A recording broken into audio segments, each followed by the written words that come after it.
My name is Renee Callahan. I'm 36 years old, and 11 months ago I won $2.8 million from a lottery ticket I almost didn't buy. I told exactly one person outside a locked office. And 3 weeks later, my own mother stood at the head of her dining table, tapped a wine glass with a spoon, and read my name off a document she'd had notarized, a document that gave her 90% of my winnings and left me with a folding chair, a pen with a ribbon tied around it, and 10% of my own money. What she didn't know is that the money had already left the building. What she didn't know is that I'd spent 3 weeks becoming someone she had never met. And what none of them knew, not my mother, not my brother, not my sister, not one person at that table, is that I had walked into that dinner carrying a folder that was about to end the version of our family that only ever worked in one direction. I'm going to tell you the whole thing from the beginning, because the beginning is where you'll recognize yourself.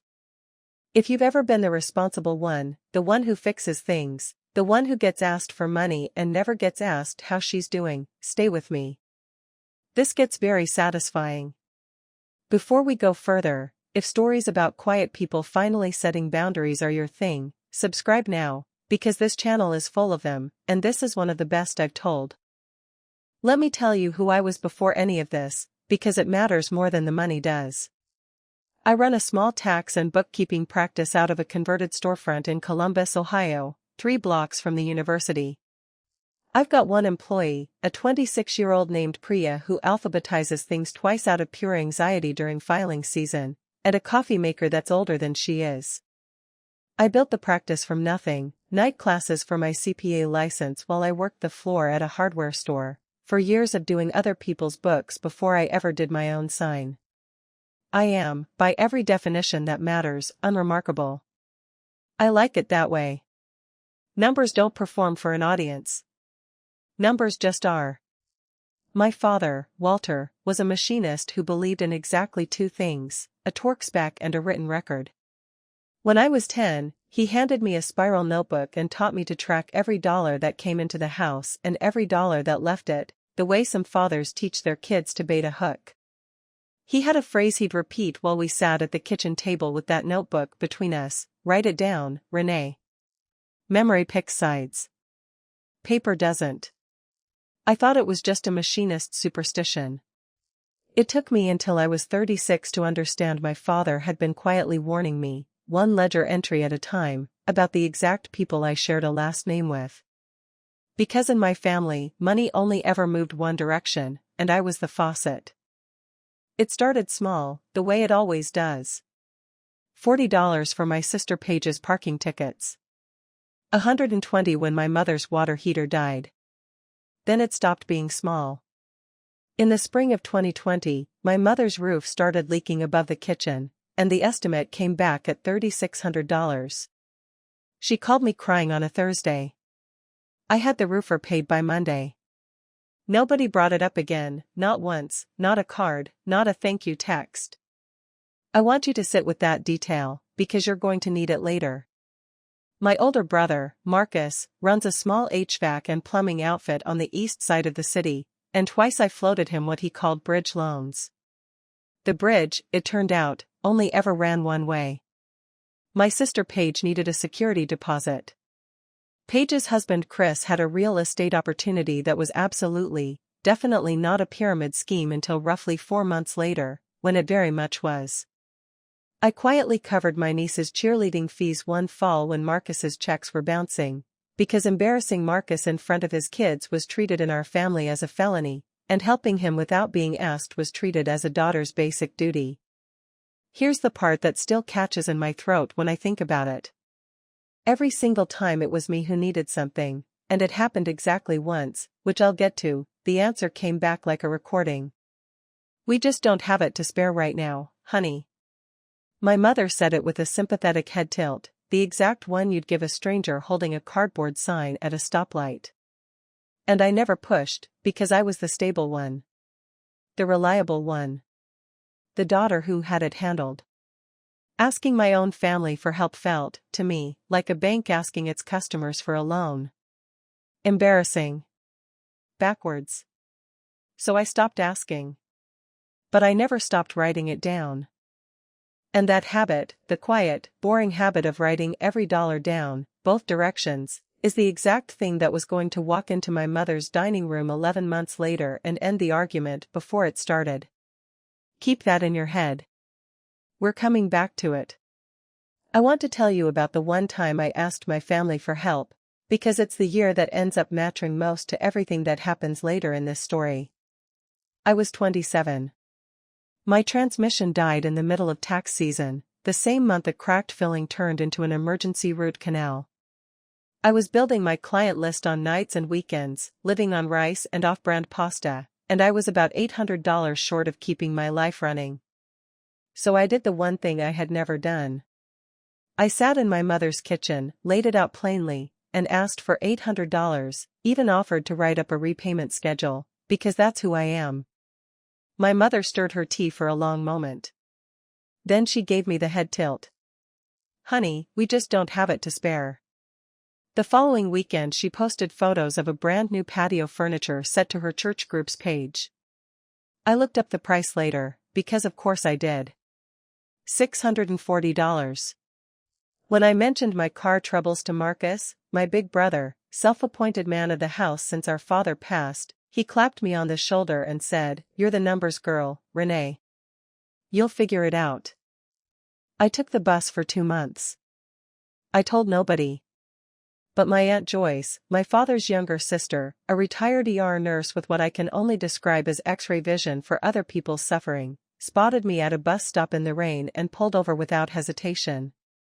2 days later there was an envelope in my mailbox with $500 and a note, "Don't you dare rush to pay this back."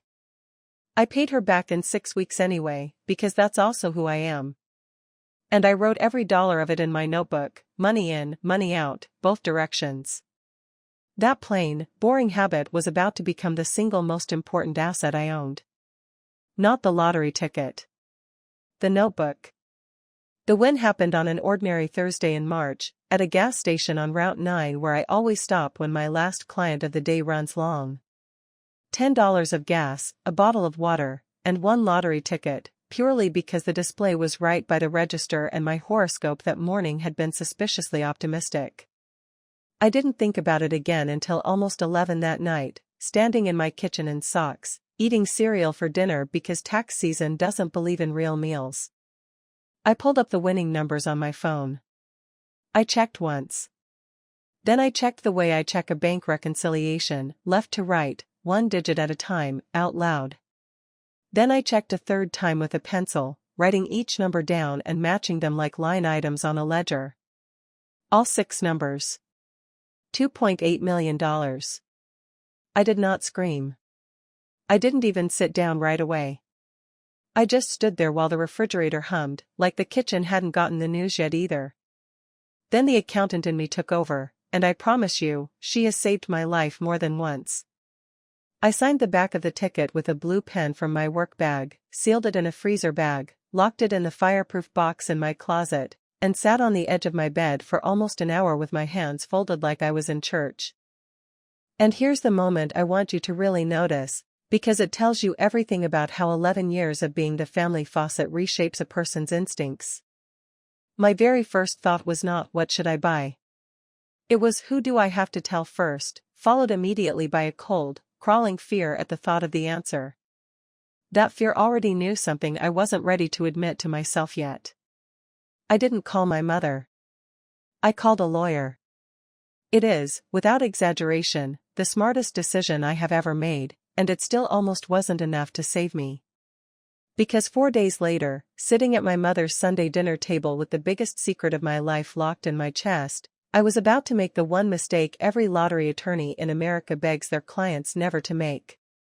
And once I made it, the clock on my entire fortune started ticking down to 0. Denise Okafor is an estate and asset protection attorney downtown, mid-50s, a voice like fine sandpaper, and a handshake that means it. A former client of mine had used her during a messy inheritance dispute, and I'd kept her card the way you keep a fire extinguisher, hoping never to need it. 2 days after the win, I sat across from her with my freezer bag on the desk between us, and she looked at that ticket the way a surgeon studies an X-ray. Then she said the sentence that changed the entire trajectory of my life. Do not claim this prize. Not yet. And not as yourself. She walked me through it slowly. In Ohio, like in a number of states, a properly formed trust can claim a lottery prize on your behalf, but only if the trust exists before you ever set foot in the lottery office. Set it up first, and the trust becomes the legal winner, not you. She recommended an irrevocable trust with a spendthrift clause and an independent, professional trustee, lawyer language, she explained, for a vault that even I couldn't be talked, guilt, or emotionally blackmailed into opening. Once it's signed and funded, she said, you cannot give the principal away. Not to a boyfriend. Not to a church. Not to your own mother crying at your kitchen table. That is the entire design of the instrument. Drafting, she said, would take 2 to 3 weeks once we started. Then she took off her glasses and gave me the piece of advice that mattered more than any of the paperwork. Tell no one until the trust holds that ticket. Not your friends. Not your mother. Especially not your mother. I actually laughed and told her my family wasn't like that. Denise looked at me the way I imagine she looks at every single client who says that sentence. Every family isn't like that, she said, until there's a number attached. All she asked of me was 3 weeks of silence. I couldn't manage one. Sunday dinner at my mother's house isn't an invitation in our family, it's a summons, and I had never once skipped it as an adult. So 4 days after Denise's warning, I was back at the table with my mother, Marcus and his wife, and Paige and Chris up from Cincinnati, passing green beans and sitting on the biggest secret of my life. I had rehearsed silence the entire drive over. I was doing fine, right up until my mother started in, soft as a lullaby, about her blood pressure medication going up again, about the house being too much for a widow, about how Dad's anniversary was coming up in June and your father hated secrets in this house. Renee, that man kept nothing from family. I know now that this was simply weather. My mother generates weather, and you find yourself soaked before you ever thought to look for clouds. But sitting in that chair, all I felt was the belief that had run my entire life: if you're carrying something this enormous, and these are your people, keeping it from them is a form of theft. Transparency felt like a bill I owed. So I set down my fork, and I paid it. I have some news, I said. I won the lottery. The big one. 2.8 million. For 3 full seconds, nobody at that table moved. And then, in the space of about 48 hours, the people I had known my entire life turned into people I had never met before, or maybe, and this is the version I actually believe now, they finally became the people they had always been, and I just hadn't been rich enough yet to see it clearly. It took less than 2 days for my family to fully mobilize. Marcus started calling twice a day about holding a family meeting to discuss what he kept calling structure, a word I began hearing in my sleep. Paige, who hadn't texted me since Christmas, created a public Pinterest board titled Lake House Dreams, and I genuinely wish I were making that up. Chris emailed me a hand-typed financial plan so aggressive with tax loopholes that a first-year accounting student could lose their license attempting it. My mother called every single evening at 7, and every call was a rosary of other people's hardships. Marcus's business was struggling. Did I know Paige and Chris's mortgage was crushing them? Cousin Dana needed dental work. The family. On a Thursday, I drove over to check on my mother and found her at the stove stirring soup, not looking at me, which is exactly how she delivers her most rehearsed lines. You'd be selfish to keep it, Renee, she said to the pot. A person can't sleep on a pile of money that size while her family struggles. I stood in that kitchen, the same kitchen where I had once been refused $800, and I felt something in me tilt and settle into place, like a ledger finally falling open to the correct page. I've reviewed enough small business books to recognize the moment when friendly numbers turn into a knife fight. I just never expected to watch it happen live, at my own mother's stove, over a pot of vegetable soup. It took less than 2 days for my family to fully mobilize. Marcus started calling twice a day about holding a family meeting to discuss what he kept calling structure, a word I began hearing in my sleep. Paige, who hadn't texted me since Christmas, created a public Pinterest board titled Lake House Dreams, and I genuinely wish I were making that up. Chris emailed me a hand-typed financial plan so aggressive with tax loopholes that a first-year accounting student could lose their license attempting it. My mother called every single evening at 7, and every call was a rosary of other people's hardships. Marcus's business was struggling. Did I know Paige and Chris's mortgage was crushing them? Cousin Dana needed dental work. The family. On a Thursday, I drove over to check on my mother and found her at the stove stirring soup, not looking at me, which is exactly how she delivers her most rehearsed lines. "You'd be selfish to keep it, Renee," she said to the pot. "A person can't sleep on a pile of money that size while her family struggles." I stood in that kitchen, the same kitchen where I had once been refused $800, and I felt something in me tilt and settle into place, like a ledger finally falling open to the correct page. I've reviewed enough small business books to recognize the moment when friendly numbers turn into a knife fight. I just never expected to watch it happen live, at my own mother's stove, over a pot of vegetable soup. 8 days after the win, Marcus texted the family group chat, "Sunday, Mom's house, family meeting. We're putting something on paper." They weren't asking me to come discuss anything. They were asking me to come sign. And what was waiting for me at that second Sunday dinner, sitting at my exact place setting like a menu, was going to be the single most audacious piece of paperwork I have ever seen in 11 years as a licensed accountant. And I've seen some things. The document was laid at my place when I walked in, 4 typed pages inside a plastic report cover, the kind sold in bulk at office supply stores. Across the top, in bold, the Callahan family distribution agreement. Little yellow sign here tabs poked out from the side like flags planted in territory that used to be mine. I read it standing up, coat still on, while the pot roast went cold. They had divided my $2.8 million into tidy percentages, and I promise you every figure here is accurate to what I actually read. My mother, 30%, $840,000, allocated for the house and retirement. Marcus, 22%, $616,000, listed as business stabilization. Paige and Chris, 20% matching, for their fresh start. 10% set aside for extended family, which explained why 3 cousins I hadn't heard from in years had suddenly started liking my old vacation photos online. 8% into something called the Callahan Family Fund, to be managed, I had to read this part twice, by Marcus. And at the very bottom, my line, Renee, 10%, $280,000 of my own money.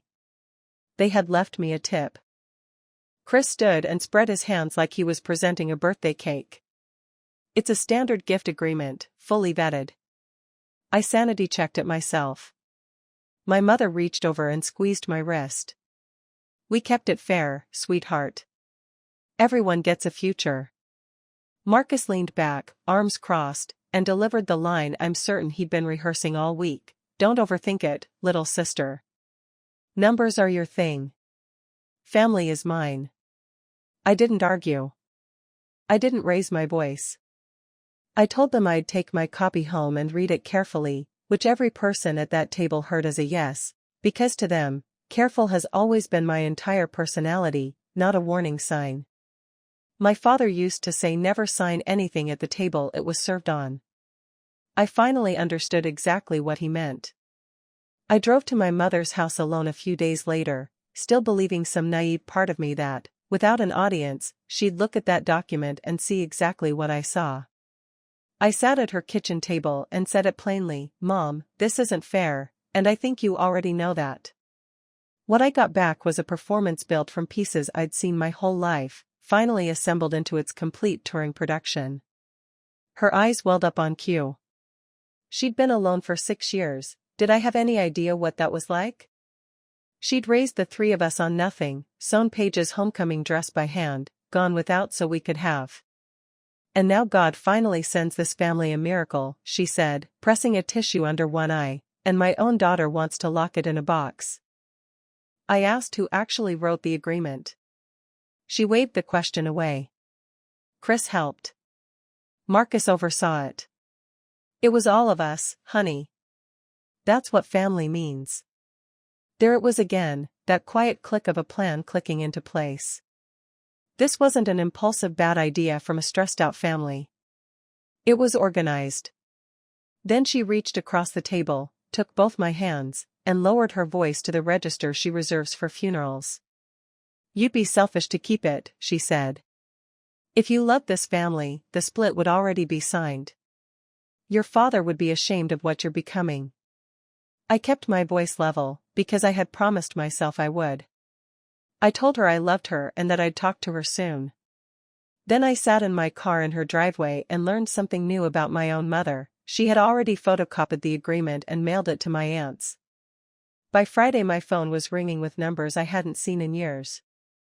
Marcus showed up at my office on a Thursday afternoon wearing his company polo like a uniform of authority, no appointment, and sat on the corner of my desk, on top of an actual client file. "We need to talk about Sunday," he said. "My brother is 39, and since our father died he has quietly appointed himself chairman of a family that never held an election. This family has a structure, Renee. Dad's gone. That makes me the one who signs off on the big moves. It's not personal, it's order." I told him a lottery ticket was not a family asset. He smiled the way he smiles at customers questioning an invoice, then tried a different tool entirely. "People remember who shared and who hoarded," he said, quiet and reasonable. "You want to be 40 and alone at Thanksgiving? Because that's exactly how that happens. Because that's exactly how that happens." I stood, walked to my office door, and opened it. "This is my office, Marcus. In here, people make appointments." He stared at me a second too long, and I caught something flicker behind his eyes I couldn't quite read yet, something that looked less like greed and more like fear, wearing greed's jacket. At the door he leaned in close enough that only I could hear it. "Some of us don't have until Christmas." I wrote that exact phrase down that night, in the margin of my notebook, with a question mark next to it. In my profession, question marks have a nasty habit of turning into line items. And this one was about to turn into the single most useful piece of information in this entire story. While Marcus worked me from above, my little sister worked me from below, and honestly, of the two campaigns hers was the more sophisticated operation. Paige has spent her entire adult life being the fun one, and it turns out the fun one has reach. Within a week the family group chat, a chat I was still in, filled up with articles about lottery winners who went bankrupt, captioned things like "So sad when money changes people." At my mother's church, where I've attended maybe 2 services in the last decade, word spread that Diane's oldest girl had come into money and gone cold. My cousin Dana called and asked for $20,000 outright. When I gently declined, she sighed and said, "Wow. So it's true what Paige has been saying." Here's what fascinated me, in the specific way a car crash fascinates you. I hadn't refused anyone anything except that one $20,000 ask. I hadn't bought so much as a new coat. The only people who had made concrete plans for my money were the very same people now calling me a hoarder. I kept my head down and my mouth shut, because silence, I had learned, is unpaid interest. It compounds. Every single day I said nothing, they got more confident. And confident people write things down. 20 days after the win, Denise's office called. "It's filing week," she said. "Come Thursday. Bring your ID and the ticket. Then, dry as sandpaper, and Renee, bring nobody." We named it the Magnolia Trust, after the tree my father planted in the backyard the year I was born. Denise didn't blink at the name. She just wrote it down, which is its own quiet kind of kindness. Here is exactly what I signed that Thursday, in a conference room that smelled like coffee and toner, with 2 witnesses present, an irrevocable trust with a spendthrift clause and an independent corporate trustee, a fiduciary firm Denise's office had worked with for 2 decades. The trust would claim the prize using the lump sum cash option. After federal and state taxes, the real number landing inside the trust would be roughly $1.8 million, which tells you a great deal about the fantasy math my family had been doing on 2.8. I would receive scheduled distributions, enough to live extremely well and safely, forever, if I stayed sensible. And the principal would be locked. Permanently. Denise walked me through it one final time, slow as a pilot doing a walk-around. Once this is signed and funded, you cannot hand out the principal. Not to your mother. Not to your brother. Not even to yourself on a rough Tuesday. If someone pressures you, the trustee is legally required to say no. I signed my name 3 times. No trumpets. No cameras. Just the scratch of a pen and a notary stamp. That, if you want the honest truth, was the moment I actually won, weeks before my family ever found out, in a beige conference room in business casual. The following week, the trustee formally claimed the prize. The public record would show only that the jackpot from Route 9 had been paid to something called the Magnolia Trust. My name would appear nowhere a cousin could find it. And no, I did not cancel my family's planned signing dinner. They had booked a room to watch me sign something away. Fine. I decided I would bring them something worth the show. Because that same weekend, digging through my fireproof box for somewhere to store the new trust paperwork, my fingers found cloth instead of plastic, and I pulled out my father's old ledger, the one I'd taken from his workshop after the funeral and never once opened, because grief has its own filing system, and mine had marked that book "Do Not Touch." What was written on the very last page was about to change how I understood my entire childhood. I sat down right there on the kitchen tile and opened it. His handwriting was small, square, patient, page after page of loans, dated and initialed, going back nearly 2 decades. To my mother, for a Florida trip she later told the church group had been a gift from him. To Marcus, 8 separate entries starting with a dirt bike in the late 90s and ending with $4,000 just 3 months before my father's heart gave out, marked only M, shop rent. To his own brother, twice. And down the repayment column, almost nothing. Blank after blank after blank, every single one recorded without a single word of complaint, which might be the saddest thing I have ever seen in writing. My father had spent his entire life being the family faucet, exactly like me, and he had never once told me. He'd simply handed me a ledger when I was 10 and taught me to write things down. Then I turned to the final page with anything written on it, dated a month before he passed. One line, in pencil, under all those decades of unpaid debts. Renee owed nothing. She never asked. I read it twice. Then I closed the ledger and sat with my back against the cabinets while the kitchen went dark around me, holding that book the way you'd hold someone's hand. He had known. He had always known. And in his private accounting, the one nobody else ever saw, I was the single column that balanced. Monday morning I brought that ledger to my office, set it beside my keyboard, and began building a document of my own. It took 3 evenings, and I approached it exactly the way I approach a client audit, because if I let it become personal I was never going to finish it.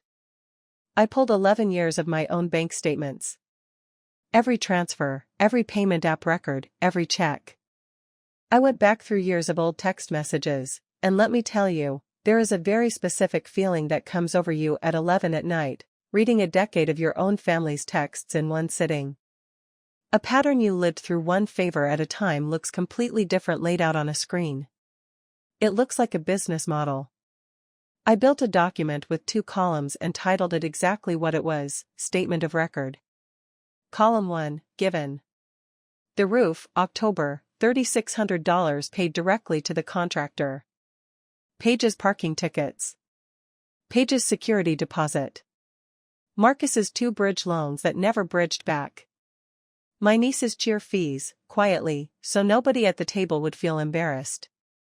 Line after line, dated, sourced, totaled at the bottom the way any honest statement should be, $61,400, over 11 years. Column 2, asked. It was a very short column. $800, March, the year I was 27.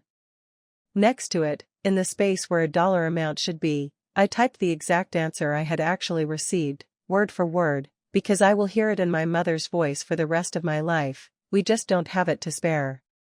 Repayments received from anyone, ever, 0. I want to be clear about what this document was, because it matters. It wasn't legal evidence. No court would ever need to see it. It wasn't a case file. It was a mirror, built specifically to be held up in a dining room. I printed 2 copies, clipped them with brass fasteners, and slid them into a plain folder next to a letter I'd already requested from the trustee. 12 pages, total. That folder was about to weigh more than $2.8 million ever did. My mother called on a Monday evening, and her voice had bunting on it. Sunday dinner is going to be special this week, sweetheart. A real family celebration. She'd invited everyone, she said, and recited the guest list like a menu: Marcus and his wife, Paige and Chris driving in from Cincinnati, my Uncle Dale and Aunt Joyce, a couple of cousins, even her neighbor Ruth, who has always loved you, Renee, which was news to both of us. And Chris, she added, had arranged for a notary to come at 7, so we can make everything official and put this little chapter behind us. A notary. For a family dinner. My mother had catered my surrender and hired a witness for it. I said I'd be there. I could hear her smile through the phone. Wear something nice, she said. And bring a pen, sweetheart. Later that week I learned, from Dana, who cannot help herself, that Paige had told the cousins the money would be distributed before Labor Day, and that 2 of them had already put deposits down on things. People were spending my money out loud, in group texts, before a single dollar of it existed outside a legal trust. The night before the dinner, my mother called me and, for the first time in weeks, wasn't performing. I found her at her kitchen table with old photo albums out, no audience, looking small. Did I ever tell you how my own mother died? She asked. I knew pieces. She gave me the whole thing: my grandmother, widowed at 50, cleaning houses to get by, dying at 61 in a rented apartment with a space heater, the family paying for the casket on an installment plan. My mother was 9 years old when the electricity got shut off for the first time. She told me about standing in the dark, pretending it was a game. I have been afraid of being poor since I was 9, she said, flat, no tissue, no performance in it at all. You never fully stop hearing the sound the power company makes at your front door. For about 3 seconds, sitting in that kitchen, I nearly caved completely. I nearly said, forget the trust, forget the ledger, I'll take care of everyone, forever, because I finally understood the actual animal underneath all of it, and the animal was terror, decades old, still running the show. Then, in the exact same breath, in the exact same flat voice, she finished the thought. So you understand why the split has to happen. A good daughter would have offered before we had to ask. I shouldn't have had to put it on paper. The window that had opened between us for about 10 seconds closed with an audible click, and it was the very next morning that one of my longtime bookkeeping clients, a supplier who does business with half the contractors in the city, mentioned something to me over coffee that finally explained exactly why Marcus needed that money so badly, and exactly why "some of us don't have until Christmas" wasn't just a threat. It was a countdown. He mentioned it carefully, the way people mention things they've decided you deserve to know. Marcus's HVAC company had been put on a cash-only basis with its main equipment supplier, 90 days past due, the bank getting twitchy about his equipment line of credit. He's been telling people a family investment is coming through, my client said, not quite looking at me. Figured you'd want to know what your name is getting attached to. I sat with my coffee going cold and finally did the math I'd been carefully avoiding. Marcus's 22%, plus the so-called family fund, 8%, conveniently managed by Marcus, would have plugged his hole with room to spare. The Callahan family distribution agreement was never a philosophy about fairness. It was a bailout wearing my mother's apron. And here's the part that genuinely made me sad, sitting there in that little coffee shop with the numbers staring back at me. If my brother had simply knocked on my office door with his real books under his arm and said, "Renee, I'm drowning, help me figure this out," I would have run those numbers with him that same night. Restructuring struggling small businesses is, quite literally, my job. I've saved 3 of them in this city, and his was smaller than any of those 3. He knew that. Instead, he kicked my door in with a legal document and called it order. One more thing I learned later that changed how I read everything that came after: Marcus hadn't told our mother the real depth of it. She had spent weeks guilt-tripping me to help fund a rescue she didn't even know the true size of. In this family, it turned out, everyone was keeping a secret set of books. Mine were simply the only honest ones. The Tuesday before the dinner, I sat in Denise's office one last time, and we went down the checklist like a couple of pilots. The trust was funded. The prize had been claimed. The lump sum had landed quietly the week before, and the state's public notice said only that the Route 9 jackpot had been paid to the Magnolia Trust. My name appeared nowhere a cousin could find it with a Google search. There was one provision I'd written in at the very beginning, back in that beige conference room, before any of the ugliness had even peaked, and it mattered enormously to me that nobody could ever claim I'd been pressured into it at a dinner table. The trust would directly pay school costs for my niece and nephew, tuition, fees, books, straight through college, paid every semester directly to the schools, never once passing through a single adult relative's checking account. Those two kids would never be able to say I owed them anything. They were the only ones in this entire family who could say that. Denise reviewed it all, folded her glasses, and looked at me the way she does when she's about to say something she isn't going to bill me for. "You know you're allowed to just not go," she said. "Mail them a letter. You never have to sit in that room again." I had thought about it. Honestly, skipping it would have been the safe move. But they had set a table specifically to watch me sign away my future, invited an audience, and hired a stamp. They wanted witnesses for my signature. Fine, they could have witnesses for my answer instead. No, I told her. They set the table. They can watch me decline it properly, in front of everyone they invited. Denise almost smiled, which for Denise is basically a standing ovation. People think revenge stories need something loud and dramatic. Mine fit inside a plain manila folder. Aunt Joyce showed up at my office that Friday with 2 coffees and the unhurried calm of a woman who has held dying strangers' hands for a living and therefore cannot be rushed by anybody. She looked at my father's ledger sitting on my desk, and her whole expression changed. "He taught you," she said. It wasn't a question. And then she told me a story I had never once heard in 36 years. In the late 90s, my father's younger brother received a workers' comp settlement, a bad back, decent money for the era.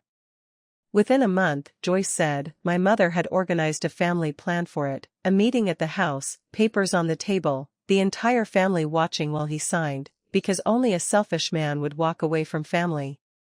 And her brother-in-law was many things, but he could not stand to be called selfish in a room full of relatives. 2 years later, the money was completely gone, absorbed into the family like water into dry sand, and he moved out of state and never came back, not even for funerals. Your father started that ledger the same month, Joyce told me, nodding at the book on my desk. He watched it happen and couldn't stop it. He was a quiet man, so he did a quiet thing. He wrote it down. I sat there and felt the floor of my entire childhood shift half an inch. The script being run on me wasn't improvised. It was a revival. Joyce finished her coffee, stood to leave, and at the door said the one thing I carried into that dinner like a coat. "I'll be there Sunday, honey. Somebody at that table should be sitting on your side of it." Sunday came smelling like green bean casserole and ambush. My mother's dining room seats 12 at the old oak table that used to belong to my grandmother, under a chandelier my father always meant to rewire and never got around to. That night it was full. My mother at the head, of course. Marcus and his wife to her right, Marcus in a collared shirt, which in our family always meant business. Paige and Chris to her left, Chris with a leather portfolio laid in front of him like a placemat. Uncle Dale. Aunt Joyce, who caught my eye when I walked in and gave a nod so small only a niece would ever register it. 2 cousins, including Dana, who could not stop touching her silverware.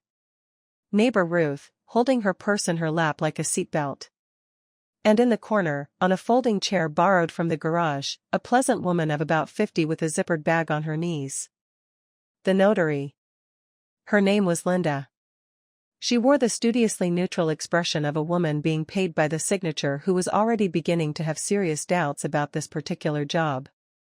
At my place setting, the agreement, plastic cover freshly wiped, yellow tabs perfectly aligned, and beside it, a pen. There was a small ribbon tied around that pen. I want that detail preserved forever, a decorative ribbon on the exact pen they expected me to use to sign away 90% of my own lottery win. My mother stood, tapped her water glass with a spoon, and beamed at the table. "Tonight," she said, "we heal this family." I sat down, folded my hands on top of my folder, and said absolutely nothing. Denise's voice was in my head, dry as sandpaper, "Let them finish the whole show. Witnesses work both ways." Chris stood up between the casserole and the dinner rolls and gave what can only be described as a presentation. "I sell insurance," he began, "so believe me when I say I understand protecting a family's future.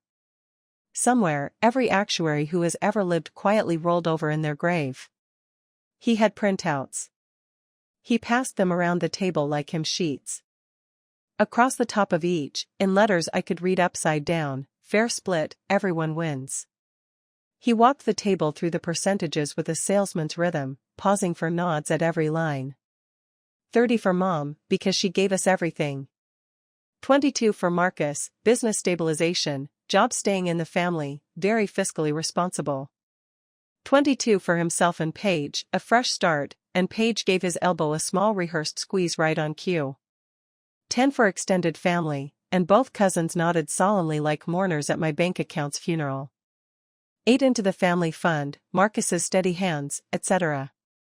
And then Chris reached my line and performed generosity for the room. "And Renee keeps 10%, $280,000, plus, she doesn't have to manage the family fund, so honestly, she comes out ahead here." Around that table, people I had known my entire life nodded along. Dana actually said, out loud, to nobody in particular, "That's so generous." Then my mother rose again, glass in hand, looked down the length of my grandmother's table at me, chin set, and delivered her closing argument in front of 11 witnesses, slow and clear, like a verdict. "You'd be selfish to keep it, Renee. Tonight, you get to prove you love this family." Marcus slid the agreement across the oak toward me. The pen with the ribbon came to rest directly in front of my hand. 11 pairs of eyes waited. I did not touch the pen. I looked down the table at Chris and asked one question, in the exact flat, pleasant voice I use for client intake meetings. And the second he answered it, I watched the entire evening quietly start to come apart at the seams. One question, Chris. Your percentages, are they calculated on 2.8 million before taxes, or after? The room went quiet enough to hear the ice settling in the tea glasses. Chris blinked, looked down at his portfolio, flipped a page, flipped it back, which in my profession we call the answer. "Well, the gross figure, but taxes are basically a rounding." "Taxes are a detail," Marcus cut in, jaw tight. "Don't do this, Renee." "Taxes are roughly a third, give or take," I said, still perfectly pleasant. "Federal and state, before anyone here spends a single dollar of it. Which means roughly a third of the pie you've all been slicing up doesn't actually exist." I watched it land around the table in small, specific ways. Dana's hand stopped on her silverware. Uncle Dale frowned at his printout as though it had personally insulted him. Ruth from next door looked over at my mother, and for the first time all night, not warmly. It's a small thing, catching a math error out loud in front of a room. But a room that has just watched the presenter get the size of the pie wrong by a third begins quietly wondering, in the back of its collective mind, what else got counted wrong under that plastic cover. My mother rapped her knuckles once on the oak table, a gavel from my childhood, and her voice lost its bunting entirely. "Sign first," she said. "Numbers later."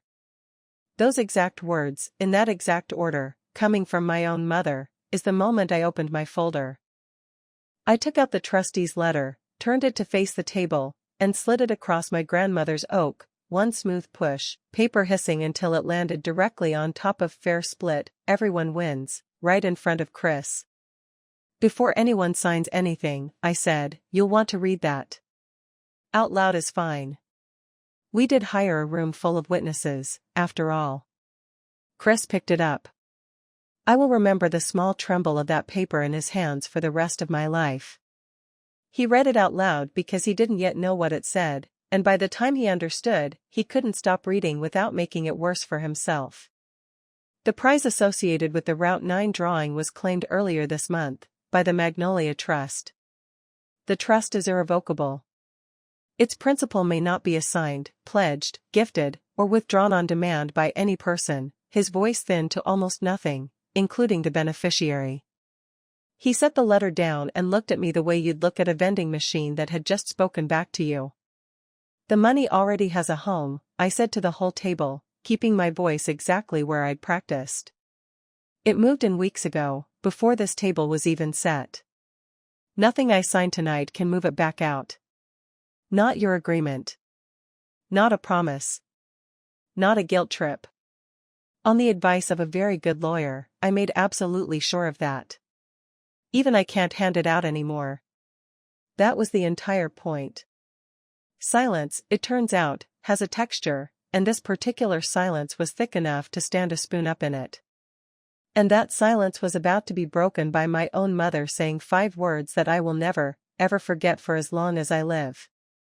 Marcus's chair screeched back and he came up out of it, both palms flat on the oak.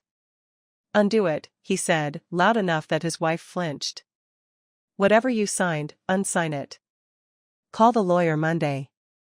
Irrevocable means what it means, Marcus. It's the first word they teach in law school. Then sue the lawyer. She tricked you. Chris had his phone out now, thumb scrolling like a man bailing water out of a sinking boat, muttering about undue influence, about contesting it, about consumer protection laws. I let him get all the way to the end of that rope before I answered. Contest what, Chris? I'm the beneficiary. You want to stand in front of a judge and argue that I unduly influenced myself into protecting my own lottery ticket? Take that theory to any attorney in the state. Just don't be surprised if they laugh before you've paid the consultation fee. Paige's voice came in high and cracking. You planned this. You sat at Mom's table eating pot roast, and you'd already planned all of it. No, I said. I prepared. Planning is what all of you did. Planning is a hired notary and a pen with a ribbon on it. And then my mother, who hadn't moved, spoke in the low, wounded voice that has ended every single argument in this family since before I was born. After everything this family has sacrificed for you, Renee. The whole table turned to me to watch that land. I looked back at her and felt my heartbeat stay level as a metronome, and it occurred to me, in real time, that I had been quietly training for this exact conversation my entire working life. Name one, I said, gently. One sacrifice. With a date attached to it. Into the silence that followed, from the far end of the table, came my cousin Dana, of all people, whispering to Uncle Dale, can they really not touch it? And my mother heard it too. Her eyes went flat. That's when I brought out the second document, the one I'd built across 3 evenings at my own kitchen table, and slid it down the oak to my mother. 8 pages, brass fastener.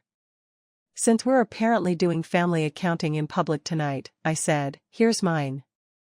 It's called a statement of record. Column 1 is everything I've given this family over 11 years. Column 2 is what happened the one time I asked for something back. Nobody moved to pick it up, so I recited the only 3 lines they actually needed to hear, from memory, in the exact tone I use when I read a client their own numbers back to them. October, Mom's roof, $3,600, paid directly to the contractor. March, the year I was 27, my transmission died in the middle of tax season. I asked this family for $800. The answer, printed exactly as it was said to me, we don't have it to spare.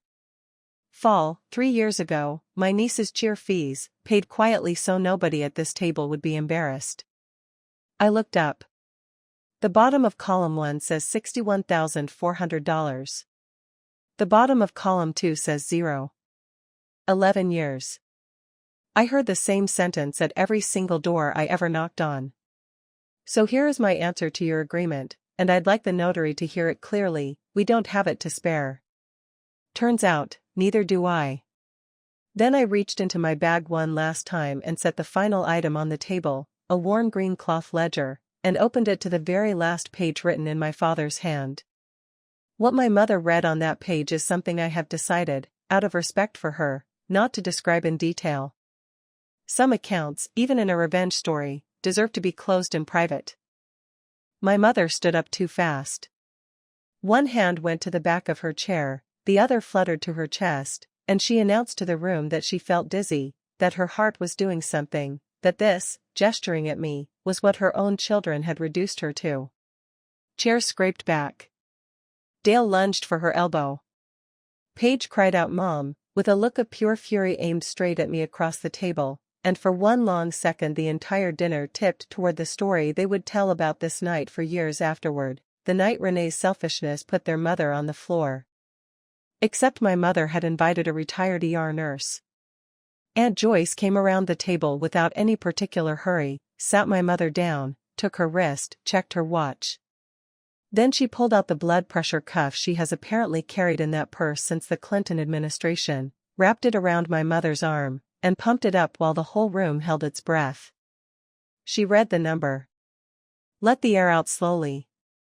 You're fine, Diane, she said, in the exact voice nurses use to close a conversation for good. Sit down and drink some water. And the performance, having been medically examined and found to be functioning correctly, simply ended. What was left, once the fear drained back out of the room, was just fury, undisguised at last. My mother pointed at me, arm straight, an Old Testament kind of gesture. You are no daughter of mine if you walk out of this house tonight. Marcus fired from the other flank. You'll be alone. You understand that? Holidays, funerals, every empty chair at every table for the rest of your life. That's your choice. I picked up my folder, squared the edges out of pure habit, and stood. I've been alone in this family for 11 years, Marcus, I said. The only difference now is better furniture. At the doorway I stopped, because there was one more entry I wanted read into the record exactly right. The trust does make one set of payments, I said. It was written into the very first draft, weeks before tonight, so nobody in this room gets to think they negotiated it. School costs for Emma and Sam, tuition, fees, books, straight through college if they want it, paid every semester directly to the schools. It never once touches a checking account belonging to anyone at this table. I watched Marcus's wife put a hand over her eyes, and I genuinely couldn't tell you if it was relief or shame.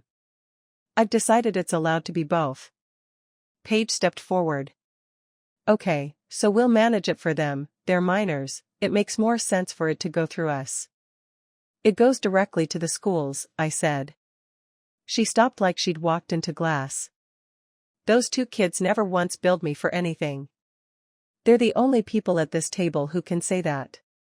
Then I looked at my mother, small and furious at the head of my grandmother's table, and handed her back her own word, the one she'd hung around my neck in front of a church group, the cousins, and a pot of soup.